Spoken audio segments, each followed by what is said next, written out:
Okay, shalom to everyone. Shavua tov. We are speaking today on one of the most influential rabbinic figures in the last 200 years, and that's a statement we are not doing easily. Each person that we are speaking here about is very important, and that's not a question.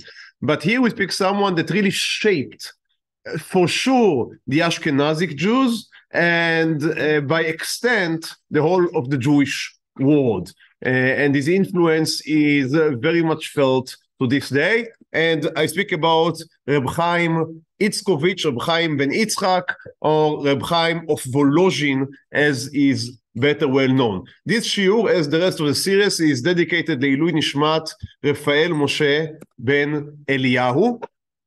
And if we begin to speak about Rabbeinu Chaim, the son of Yitzchak, so according to the legend, which, as always, it's a legend, I carry no responsibility for its truthness, but it's a beautiful idea. It carries with it a beautiful message. Rav Chaim of Volozhin was born in the second day of Shavuot, Zayin Sivan. So here in Israel, it's Isru Chag, but obviously he was not born in Israel. He was born in Volozhin. Volozhin is a small city in, it was back then, it was, the whole thing was part of Russia. Nowadays, it is part of Belarus. But for the Jews, it was part of Lithuania.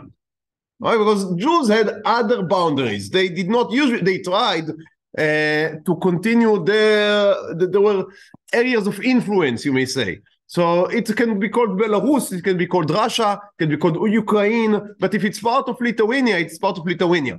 And that is because in the 1700, the whole thing was called the Dukasik of Lithuania. So they all saw themselves as Lithuanian Jews. If you tell them you are Russian Jews, they would not understand what you're speaking about. There is no such a thing as a Russian Jew. So they saw themselves as Lithuanian.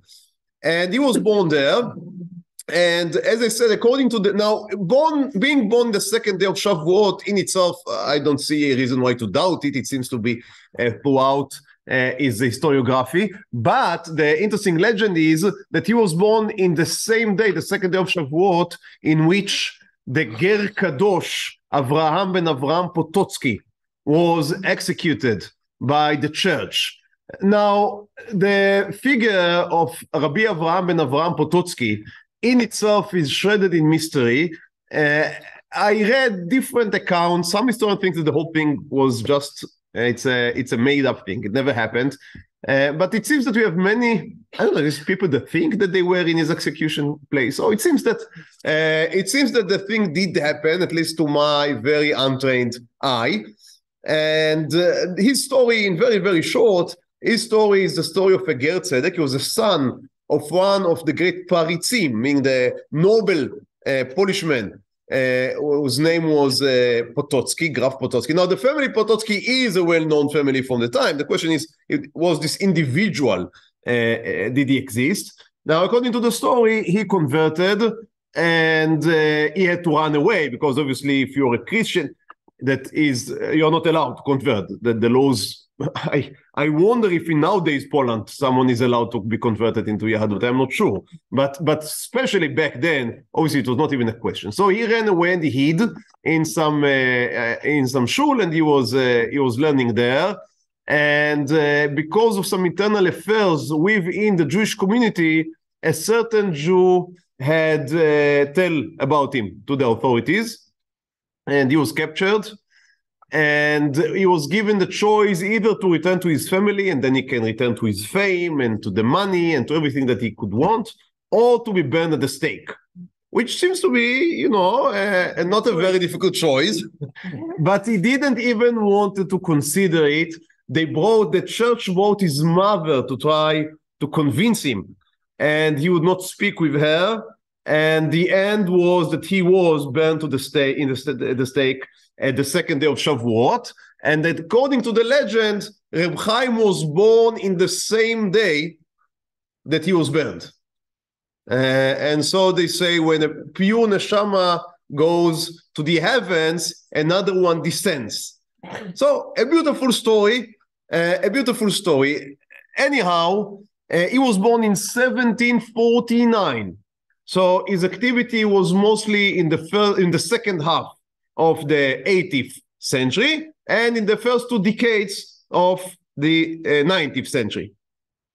Now, his father, Rav Yitzchak, it seems that he was knowledgeable in Torah, but what his main role, his main function in the community of Volozhin was a Parnas. A Parnas is a long ago function that does not exist anymore so much, but it was someone that was basically bankrolling the operation of the community. And so in some places in Sa'רת, I guess they still have that. And if in the end the school and the shul and whatever would remain with a deficit in the end of the budget year, then he would just pay it from his own pocket. And by doing that, he also is having a large impact on how the community would behave. Now, there is a Gemara about Parnasim saying that a Parnas, as you can understand, many times these Parnasim, as they were not chosen because they had the best virtues, but they were chosen because they had the best money. Yeah, so not necessarily they would always be the finest of men. That's just how things are. And so already in the time of the Gemara, we find warnings to the Parnasim: do not go overhead, do not intimidate the simple people, do not threaten them. And the Gemara says that a Parnas that is ignoring and disregard the simple people, he would have a children that would be Ama'artzim, that would be ignorant children. And I don't know how many Parnasim took that to heart, but Rav Chaim of Volozhin, we have a very interesting story from him. And in the story, which is told, if I understand correctly, by someone that was there. So it's a story that you can more or less rely on. And in the story, Rav Chaim of Volozhin sits, that is many years obviously after, he's already a famous rabbi. And he sits, and they speak about this Gemara. And then he says, in the same way that the Gemara says, that a Parnas that is threatening and intimidating the Tzibur, he would have children that are not Tלמידי חכמים. In the same way, if a Parnas is good to his people, he would have children that are Tלמידי חכמים. And the example is, he says, my father and my brother. He had a younger brother. He said, my father and my younger brother. His younger brother was called Reb Zelmale. Means Zalman, obviously was his name, but he was called Reb Zelmale. So my father was a Parnas that was good for the people, that would take care even of the poor man, and he would not try to overpower them, and he would not abuse his authority, and that's why he merited to have my younger brother. And then Rav Chaim of Volozhin adds, and he was known to be a very accurate person, and we'll speak about it, so he is not prone to exaggerations. And the story goes that he said that his brother is like one of the Amoraim. So one of the people that are mentioned in the Gemara. Now the people were aghast. And they said, how can you say so? How can you compare your brother to one of the Amoraim? And this is a very telling, I think, twist in the story. So one of the people that attend this meal where he speaks, so he raises his hand and he asks the rabbi, he asked Rav Chaim of Volozhin, he asked him, if your younger brother was like one of the Amoraim, he died young, so he already was at the time of the story. If he was like one of the Amoraim, who was the Gaon of Vilna?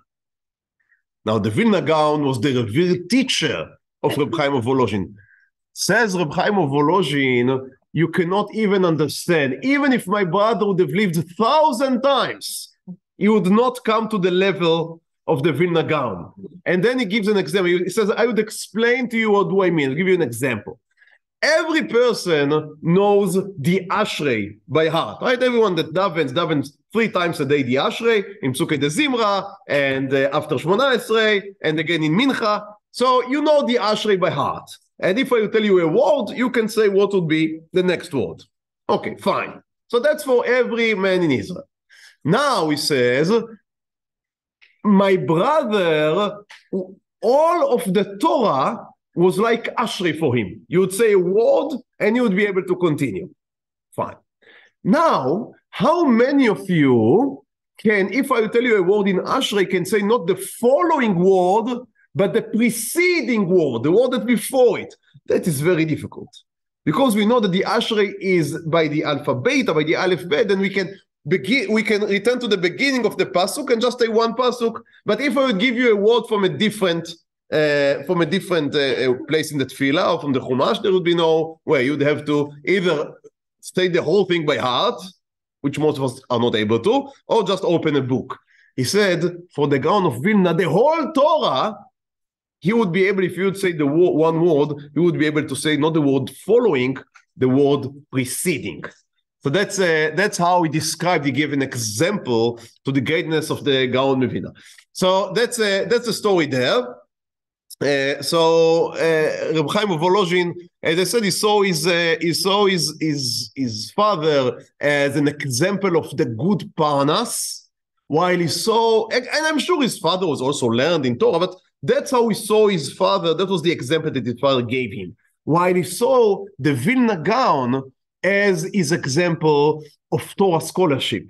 Now, what was important, why this story is so beautiful in my eyes, is that Rav Chaim of Volozhin here gives you the two main pillars of influence, of how he built his own personality, because he was the perfect combination of these two pillars, of greatness, unprecedented greatness. Very difficult for us sitting here around this table to begin to understand the greatness of Rav Chaim of Volozhin in Torah, but while his teacher, the Gra, who's, again, his greatness in Torah is beyond our comprehension, but he was, for 99% of his life, he was sitting in a room, learning by himself, mostly teaching a student or two.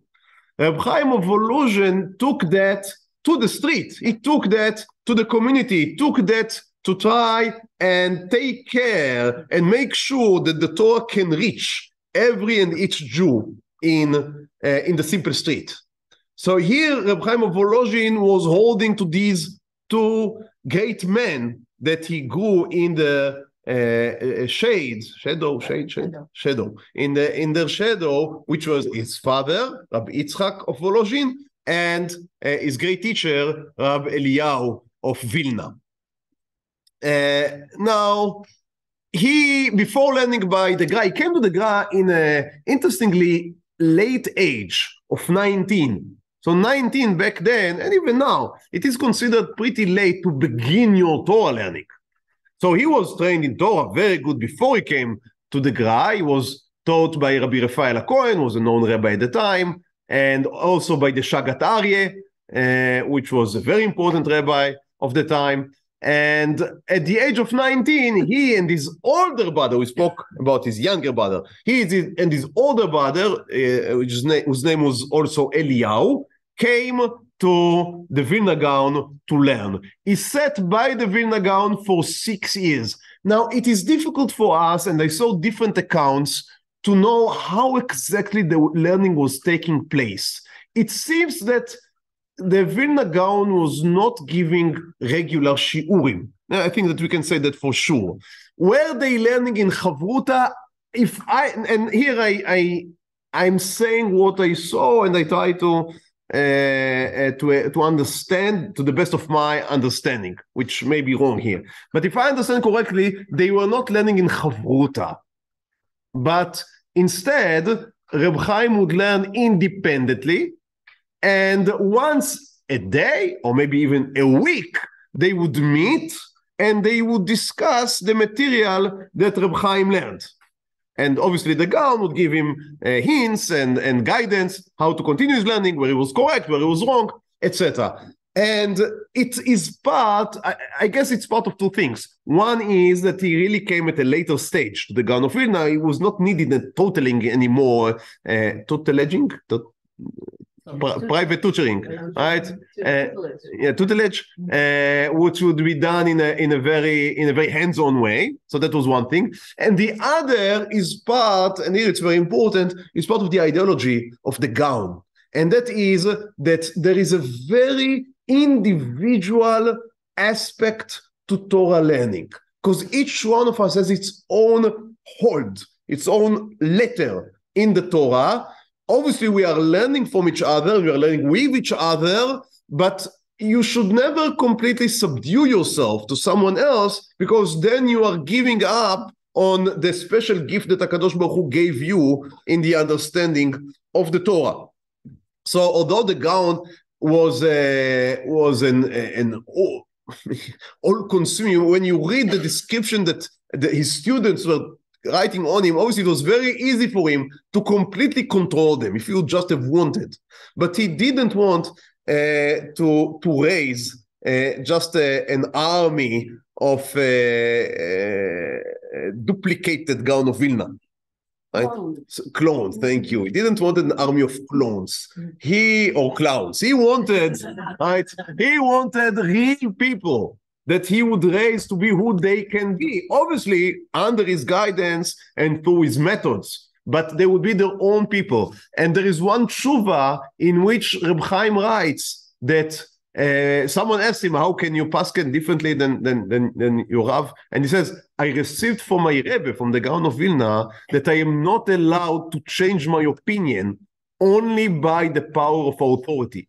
If I was convinced, I was convinced. But as long as I was not convinced, then I am not allowed to be fearful of a human being. We must only be fearful of HaKadosh Baruch Hu. If we believe that that's the truth of Torah, then that is the truth of Torah, and we are not allowed to step back from what we believe is the truth. Now, Rav Chaim of Volozhin has an interesting Peirush commentary on Pirkei Avot. It was not printed while he was alive, it was printed after his death. But if I understand correctly, it's from his handwriting, so it's very reliable. And on the Mishnah, in Pirkei Avot, Perek Aleph, Mishnah Daled, it says there that one should make his house a beit vad lechachamim, a meeting, a gathering place for the sages, and you should drink firstly their words, ומתאבק בעפר רגליהם, and dust yourself with the dust in their feet. Now, Rav Chaim of Volozhin explains the following. מתאבק, we know it from our Parshat HaShavua, right? We just read about Yaakov and the angel, and it says, ויאבק איש עמו. So a man was wrestling with him, fighting with him. Says the Nefesh HaChaim, what are we being told here? That you should wrestle with the rabbis. ומתאבק בעפר, you should fight with them. That's what we call מלחמתה של תורה, the fight of Torah. And he says when the Rav and the student are learning together, he says a very sharp thing taken from the Gemara, they should be like enemies. This extent, like enemies. So you should hold your ground, and the Rebbe should hold his ground. So מתאבק. But in the end, et vahev besufa. In the end, you should be like lovers, like people that love each other. Et vahev, the love should come in the end. So if one was able to convince the other, then he would admit. If not, they would part, knowing each one his place, be'afar ragleim. But you should know that you should hold to your Torah, but if this is your Rav, then you should know that he maybe knows better. But nonetheless, you are not allowed to just dismiss your own opinion. So obviously speak about Talmidim that came to the madrega, to the level in which they can learn Torah by themselves. I do not think that every student beginning my first year in Yeshiva, the class that I teach, should hold to his halachic opinion against his Rosh Yeshiva. That would be ridiculous. We are speaking about students that are in a level that they can pasken themselves. After 6 years, again, I think that I'm describing history correctly. If I understand correctly, it's interesting how much meager information we have about the life of Rav Chaim of Volozhin. I do not know how to explain it. As I said, he's a very looming figure. He's being spoken about with great respect. other figures in his century, in his time, in the last shiurim we saw, we have huge sefarim, biographies. We have some biography on Rav Chaim of Volozhin, but 75% of it is just stories which are dubious, and the rest is his Torah, which is beautiful, but it is not real biography. So there are large parts in his life that we do not really know even what exactly he was doing or where he was. So if I understand correctly, he said for 6 years, from 19 to 25, in Vilna, learning from the Gra in the process that we've just described. In the age of 25, one of his earlier rabbis had convinced the heads of the community in Volozhin to accept Reb Chaim as their Rav. So they asked him to come over and he agreed. So at the age of 25, he is leaving the Gra and returning to Volozhin to become the Rav of Volozhin. He would continue to learn from the Gra for the next 30 years. In the 30 years, he would come once a year or twice a year, and there are beautiful stories about that. He would write his difficult kashas and difficult she'eltot on a page, and he would come to the Gaon, and they would discuss the problems together. And there is a story about once he came, and it was Erev Shabbat, and very late, and he came on, if I remember, he came on Wednesday, but the Gra's room was closed. It was known that when the guy is sitting on a difficult sugya, he's closing his room and you are not allowed to enter until you would open the room. So it was like now the recording, right? On air. You cannot come in. So the guy was on air and you couldn't come in. And only on Friday afternoon, the Gra opened the door of the room. And Reb Chaim had to run immediately in because it was already before Shabbat. And he enters the room. And he hands the Gra the list of questions, and the Gra, and these were very difficult, and these were the questions that Reb Chaim himself was debating, struggling for months. The Gra looked and just say, Mutar, Asur, Chayav, go through them like that, and gave him the answers to all of this. So these are the type of people we're speaking about. This, as I said, it's much beyond our comprehension. We can be given the smell, the aroma, right, to enjoy and to maybe have a little inspiration. Anyhow, so that's for the next the rest of his life. He was the Rav of Volozhin. There is one incident, I am not sure why. For 1 year, he left Volozhin in the age of 40. He left Volozhin and went to a city named Valkomir to become the Rav there. I'm not sure if he had problems with Volozhin, if in Valkomir they promised something. I couldn't figure any reason to that. And he came back after 1 year only. Now we have some information about what happened there. They wanted to pay him for being the Av Beidin, for resolving the judgments coming before him, and being the head of the court. But he refused to be paid for being the head of the court. And instead, he wanted to operate his own little, he had like a little factory that he wanted to operate. He came from, as I said, he came from a wealthy family. He didn't want to rely on other people. He said, I come with money and I would like you to enable me to have some business. And I would live from that. But they didn't want. It's very interesting. So again, I'm not clear. They didn't want it because they thought it would take too much from his time and then he would not be able to perform his role as the Av Beidin, or maybe they didn't want him too much independent. I'm not sure what exactly were the reasons, but he couldn't resolve this fight. And then, and it's a very interesting story, but I think it's correct. I saw it in more than one place, that one time on Shabbat, it was Shabbat Mevarchim, and one of his opponents wanted to embarrass the Rav Chaim of Volozhin. So he asked him, Rabbeinu, when is the Molad, right? When is the moon rebirth? And you know that before Mevarchim, we announce the time of the Molad. Now, nowadays we have this nice sluchot and everything is very easy, but they didn't have these calendars back then. And now Rav Chaim of Volozhin was a huge Talmid Chacham. He was not someone that was dealing with the time of the Molad. That was not something that was of interest to him. So he didn't know to answer. and this man began to shout in front of the whole shul that the Rav doesn't know the answer to this simple question. And it was a great embarrassment. And they fired him. So I'm sure they didn't fire him only because he didn't know the time of the molad. As I said, there was a context. But the story goes that he told all of his talmidim in the yeshiva, about which we would speak about in a few minutes, he told them that when you become rabbanim, you always must know the time of the molad.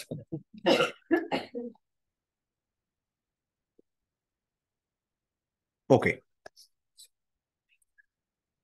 So he returns to Volozhin. He became very quickly the most important meishiv, meaning a responser in the Ashkenazi world. I mean, I allow myself to be expanding in all of the Ashkenazi world. People who said questions from all over Europe, and in one of the tshuvot he says, it's beautiful tshuva. Unfortunately, we have very little of his responsa that survived. There was a great fire in Volozhin that consumed almost all of his writings, and in Europe they would build from wood.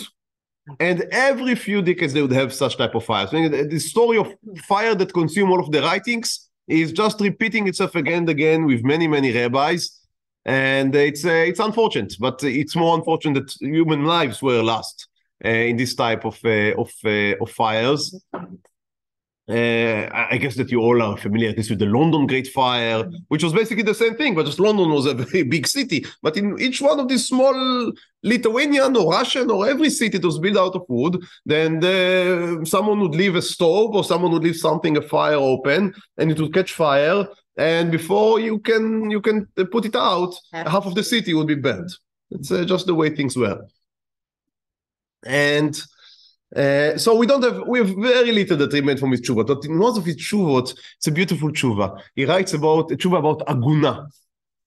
And we do not know, at least maybe we know. You know what? I cannot remember if there was a name in the beginning of the tshuva or not. In some of these tshuva there are names, some not. I think that there was not. And he says there is a certain aguna that we are exchanging letters on. So he says to his correspondent, he says to him, you know, when I learned the sugya at the beginning, I saw it like you, that we should be more machmir. But now I am responsible for the agunot. So I am in a different situation. So I would read you the words. He says, kvod torato note lachumra. So you, your honor, you lean to be strict. Mechamat she'en hadavar mutal alav. Why is that? Because it's not your own responsibility. Ve'af ani kamo, and I would also be like you. ולא פניתי אל צדדי היתרים העולים מתוך העיון. I would not lean towards the leniencies that you can take from your learning. טרם הוא עלה עליי עול ההוראה. Before I was given the yoke of paskening. והן עתה, but now, שבעוונותינו הרבים, that in our sins, בסביבותינו נתייתם הדור מחכמים. In our surroundings, there are no wise men anymore. והעלו על צברי עול ההוראה. So what could they do? Although that I am not so wise, they gave me the permission to instruct. Obviously, now this is... There were many, many Geonim in his generation, but he was a shoulder above them. So, העלו על צברי עול ההוראה, מכל הסביבה, from all surroundings, שאינם מתירים בשום אופן בלתי הסכמת דעתי הקלה. So for שאלות that are very severe, such as a שאלה about aguna, he cannot even evade. Because if he would not sign on the hater, there would be no hater. So he must give an answer. And he says, חישבתי עם קוני, I thought with the creator, וראיתי חובה לעצמי להתחזק בכל כוחי. And I understood then it's my duty to gather all my strength, לשקוד על תקנת הגונות, to sit down and to find a way to correct the problem of the aguna, והשם יתברך. Okay. Interest in this arm. Okay, yeah, thank you. Okay. והשם יתברך, and God should save us from errors, from being wrong. I think it's a beautiful tshuva. which shows you many facets in many different aspects in Rav Chaim of Volozhin personality. You see his yashut. He doesn't just argue, he explains why does he come with this angle. But also you see his warm heart. He says, you know what, in the end, this woman, I need to give her an answer. So for you, it's easy to sit in the Beit Midrash, right, with the air conditioner and write that it's asur. But I do not, that's not an academic learning for me. There is a life here on the balance. And I need to give an answer. Now, obviously, if it's asur, it's asur. But I would do my best to give a tshuva that HaKadosh Baruch Hu would want me to give to this woman. I think it's a beautiful tshuva. It's a beautiful tshuva. The Aguna case. So, if I remember correctly, it was a case in which her husband was lost. He went to some journey and didn't return, and there were testimonies that saw him here and there, and maybe a robbery had happened, and this type of cases, which were unfortunately were not very rare. People did not carry IDs. There was no police. If someone would be just murdered, and if he's not from the city, then he would be buried, and that would be the end of the story. In these areas of the world, central government was not very strong. So yes, that was the type of the questions that they mainly were dealing with Agunot. Okay, all of that is very interesting and beautiful, but to be honest, that did not make him into the great person that he was. All of that is only the interlude. The next things that he did put him on the Jewish map, shaping the history of the following 200 years. And that is, Rav Chaim of Volozhin lived, and he saw a double pincher attack on his understanding of Judaism. On the one arm, and I apologize for comparing, but that's just how he saw it. On the one arm was the maskilim. So the maskilim, what we call the enlightened, and that was an attack on just being faithful, on being observant. On the other hand were the Hasidim, and they were attacking what he saw as the central values of Yahadut, which are Torah learning and meticulous in keeping the details of mitzvot. Because Hasidut said that the center of Yahadut is not necessarily Torah learning. Torah learning is just another method to come closer to Hashem. But if you're coming closer to Hashem by I don't know, having a farbegen, having an itva'adut, right, and drinking vodka, then that's also beautiful. And for people like Rav Chaim of Volozhin, that was I don't know even what description to give to that. Mind-blowing, right? That was something that was completely out of question, and the centrality of Torah learning should never be questioned or doubted.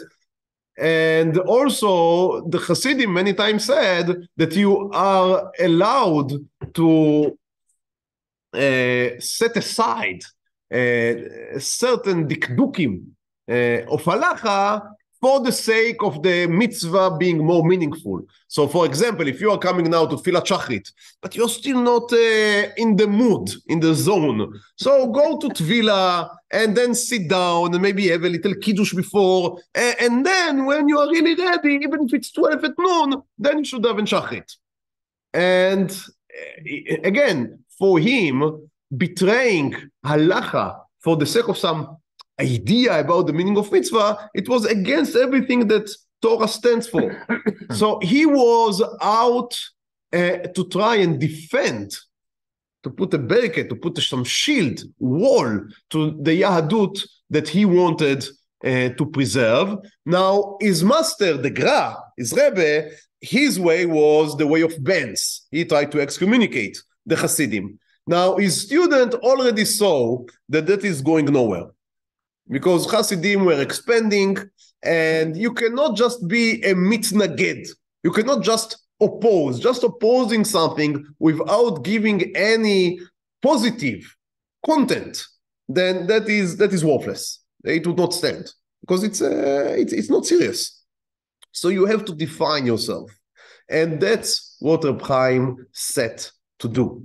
And while doing that, he redefined what we call today, what came to be Lithuanian Jewry, the Lithuanian way. He founded the Yeshiva, the modern Yeshiva phenomena was founded. He's the father of the Yeshiva. Obviously, Yeshivot were from the time of Bavel, but the modern day Yeshiva, he was the founder of this phenomena, and by that he shaped the whole of what we call today the Yeshivish culture, that to a large extent is the definition of large swaths of the modern day Orthodox world. And he is the founder, the father, and the thinker who enabled all of that to evolve. So as I said, a very prominent and influential figure. Now, what did he do? So he did two things. Both are very important. One, less important, he wrote the book, the manifest of how to be a mitnaged, right? And that is called Nefesh HaChaim. Nefesh HaChaim, meaning the living soul. And obviously it's also a play on his own name, Chaim. So the soul of Chaim. So I'm giving you my soul. He wrote it himself, edited himself. It was only printed by his son, Rav Chaim of Volozhin, after his death. And Rav Chaim tells that was the last wish of his father. He says he was already dying. His last words, he made me promise that I would print the Nefesh HaChaim. Unfortunately, says the son, I was late because I had problems with the yeshiva and other things, and I was late in fulfilling my promise. And he says, I lost two of my sons. He says, I believe as a punishment for not performing my father's will on time. So he said he lost a son in the age of, immediately after the Brit, and he lost another son in the age of 8, which is devastating. But he says, I believe that I was punished. Lakiti bekiflaim, he was doubly punished for not following quickly enough my father's instructions. Be it as it may, the Sefer Nefesh HaChaim includes chapters, 5 gates. It's called Sharim, 5 parts, and in them chapters about the ideology of, as I said, Lithuanian Jews.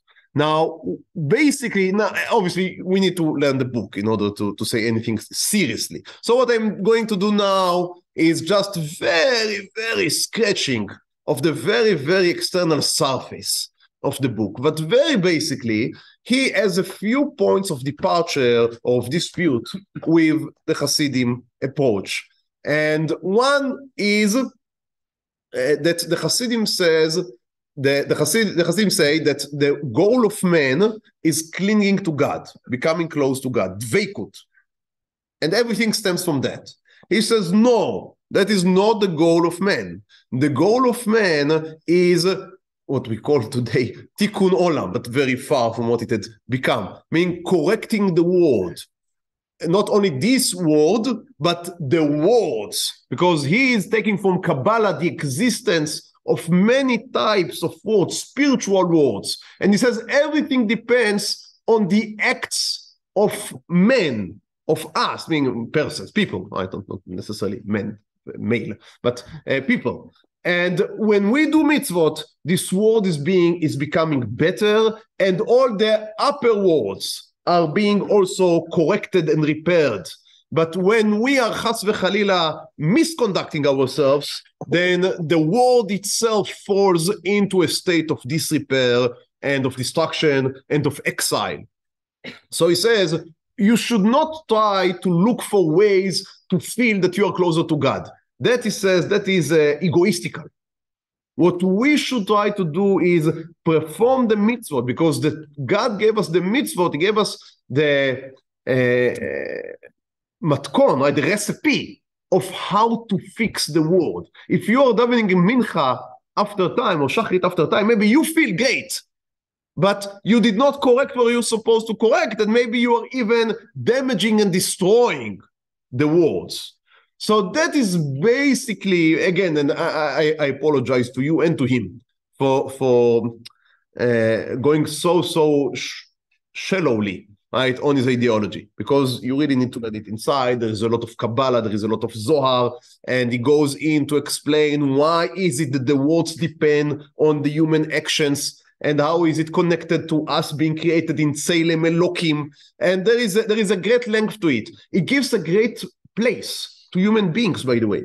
While Hasidut, not all of Hasidut, but many of the branches of Hasidut speaks about bitul, that is nullifying ourselves, being mevatel ourselves to the presence of the Almighty. Because what you really want is to cling to God. What are we in compared to HaKadosh Baruch Hu? But for Rav Chaim of Volozhin, it goes the other way around.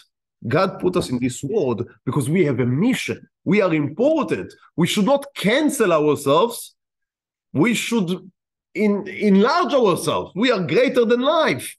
What we see in this world is only a small percentage of our impact, because we have impact, as I said, even on the spiritual worlds and the realms of existence. So that's a very different view from the Hasidic lookout. So that's one thing that he emphasized, which is extremely important.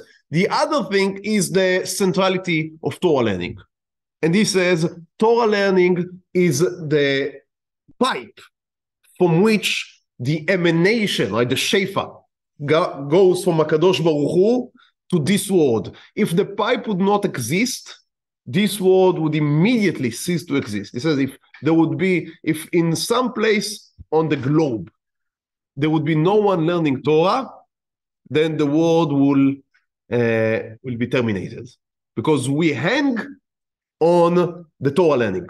Everything that we see around ourselves get its power, its supply from the learning of Torah. That's how we saw it. So that was the book.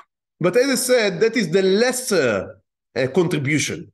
The greater contribution is that he acted upon the book. He founded the Volozhin Yeshiva. Now, there were yeshivot before him. There were what they called kloizim all over Europe.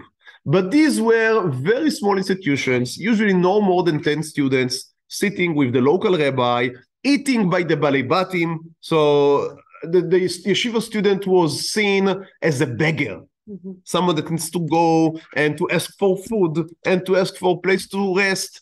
And he's just a batlan, right? Someone that is shlei mazel, someone that cannot work in any other productive work, so he goes to be a Talmid Yeshiva. Unfortunately, that was the way that it was seen. And if you'd read some of what was written by the maskilim of the time, you'd see very harsh criticism of the Talmid Yeshiva of the time. And Rav Chaim of Volozhin said, we are going to create something completely different. We would build an elite institution. Only the best of the best would be allowed to be accepted. So there were very difficult exams if you wanted to enter Volozhin. And he collected money, not from his community, not from Volozhin. Volozhin was a small city, it could not uphold. He had more than 200 students as the yeshiva grew and grew. He was collecting money from all, it became a national yeshiva.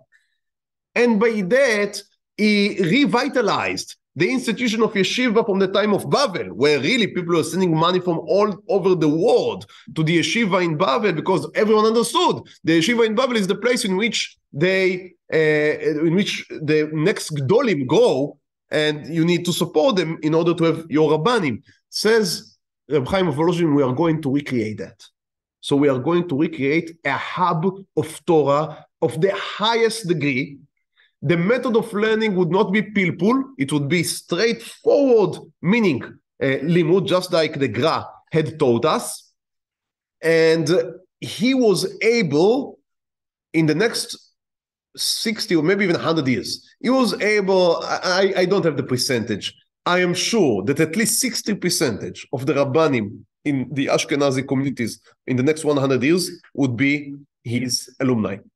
And that's something that is amazing. Maybe the number is maybe greater. I'm on the conservative side, and he reshaped, as I said, Ashkenazi Jewry, because out of the success of his yeshiva, other yeshivot also were opened. So the Mir yeshiva, the Ponovich yeshiva, all of these yeshivot that are stock names to this day, they were recreated here in Israel. Right? The Mir yeshiva in Yerushalayim, or the Ponovich in Bnei Brak.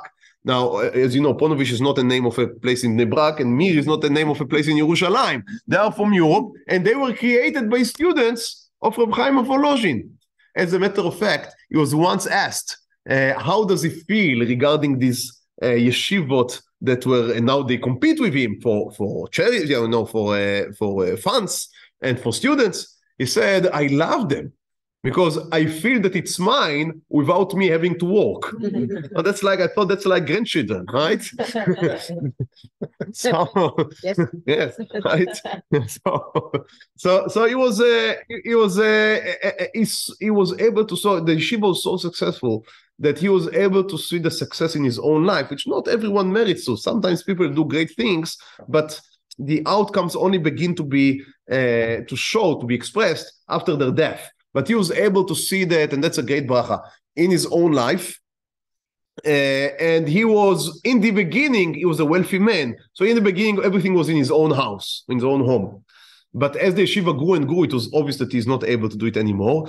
And then he was the first one to introduce the modern fundraising, in which Meshulachim would go from different places to the gvirim of different places and ask for support for his yeshiva. There's a beautiful story about a certain man, a rich person, that gave very nice donations. One year, he refused to give a donation, and no one understood why. So Reb Chaim himself, he was such a great donor, that Reb Chaim himself engaged and went to see him. So Reb Chaim comes to him, and this person hosts him in a very great kavod, and Reb Chaim asks, why have you stopped donating? Well, what happened? And the man says to him, every year the Meshulach would come on foot, and I would be happy to give him, knowing that all of the funds go directly to the yeshiva students.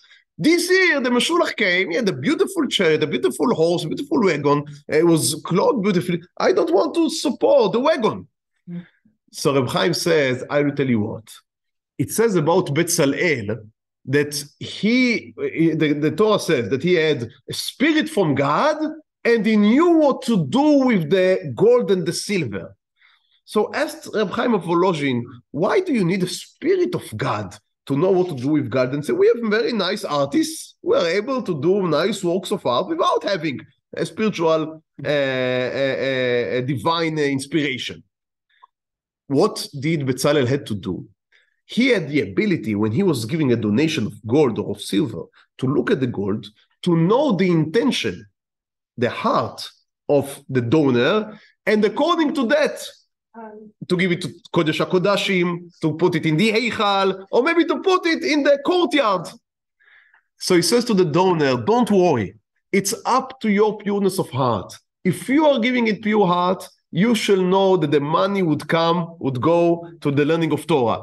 If you are giving from an impure heart, then you should be worried about where the money would go. As you can understand, the man returned to donate the sums of the past, not willing to admit that maybe his heart is not as pure, and everything went peacefully from there on. So that's a nice story, but I think it reveals part of the problems that Rav Chaim was engaged with. And again, that's the work of the modern day Rosh Yeshiva, who's not only giving shiurim in the yeshiva, but must also take care of sustaining his students, and sometimes going to fundraise. In the later years, after his death, they would even send people to America to collect for the Volozhin yeshiva. The Volozhin yeshiva continued for more than 100 years.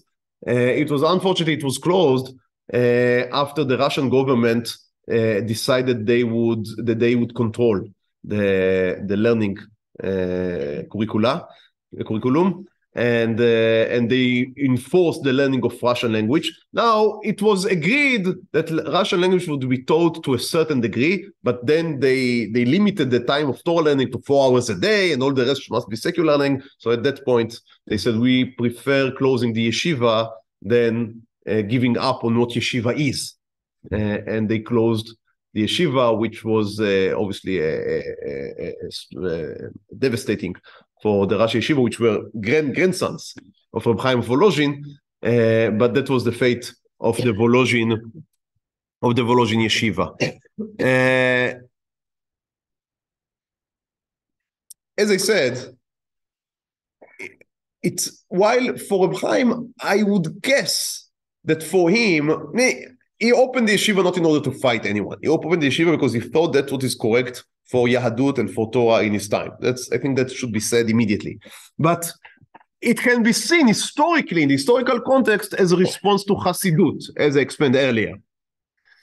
But it's revealed to be that no less than a shield against Hasidut, the yeshiva and the yeshiva world and the yeshivish lifestyle was the only bulwark that stood against secularism, against Haskalah.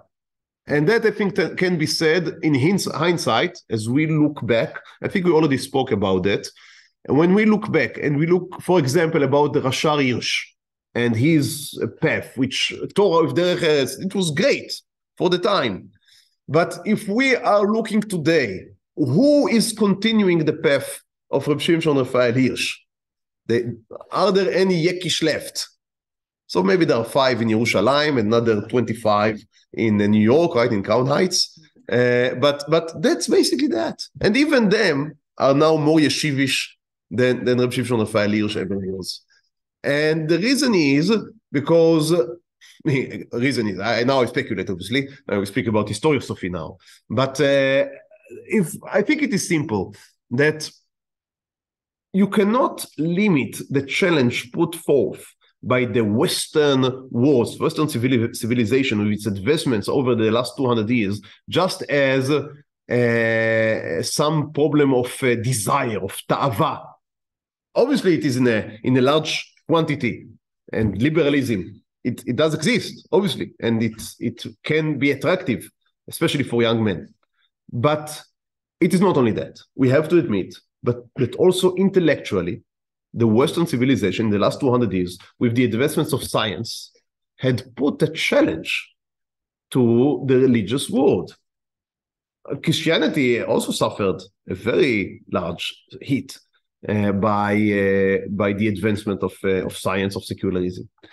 Lehavdil elef alfei avdalot. And by building the yeshiva, Rav Chaim of Volozhin was able to expand the horizon of intellectual learning of Torah. And again, that was not his goal. His goal was learning Torah for the sake of Torah, not learning Torah in order to have an alternative to some life form or the other. But nonetheless, by creating this life form, which puts such a strong emphasis on learning, and I think it gets lost many times when people speak about, and I apologize, I hope I'm not being politic now, but people speak about the Haredi world, and sometimes they are very dismissive. Now, one can think what he wants about the army or about working, and I have my own opinions, and you know that I'm sitting here and not in Nebrak. But nonetheless, one has to understand, we're speaking about a whole society that dedicates itself to intellectual engagement with something that doesn't give them money, doesn't give them power, doesn't give them anything in this world. So that is something that's just unbelievable. I don't know if anywhere in the world there is such large quantities of people that what they do the whole day from morning to evening is just learning for the sake of learning, what we call Torah Lishma. So this whole thing is coming from the power, was empowered, and was pushed, and was evolved from what Rav Chaim of Volozhin was initiating in his time. And as I said, now it is clear that it has a very strong life force that can sustain things that people mean. It's unbelievable. It's unbelievable. So both physical, such as calamities, such as the Holocaust, and spiritual challenges, as I said, such as enlightenment and the modern world with all its advantages and everything that it can offer, and the yeshiva world stands. Not only stands, it's multiplies in unimaginable numbers.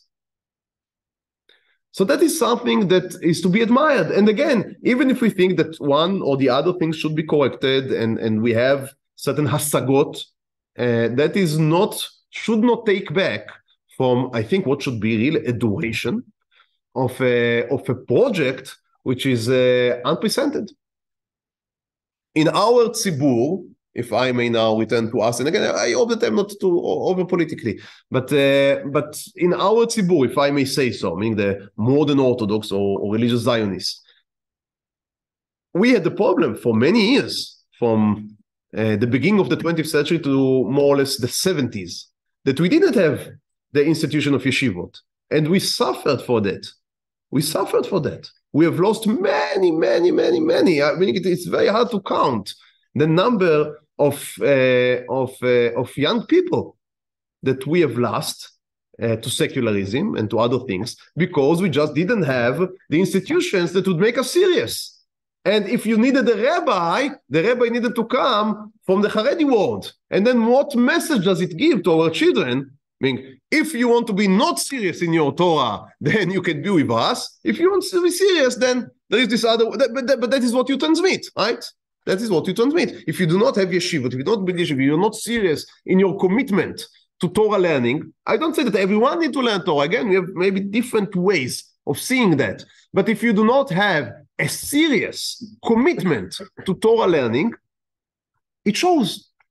It shows.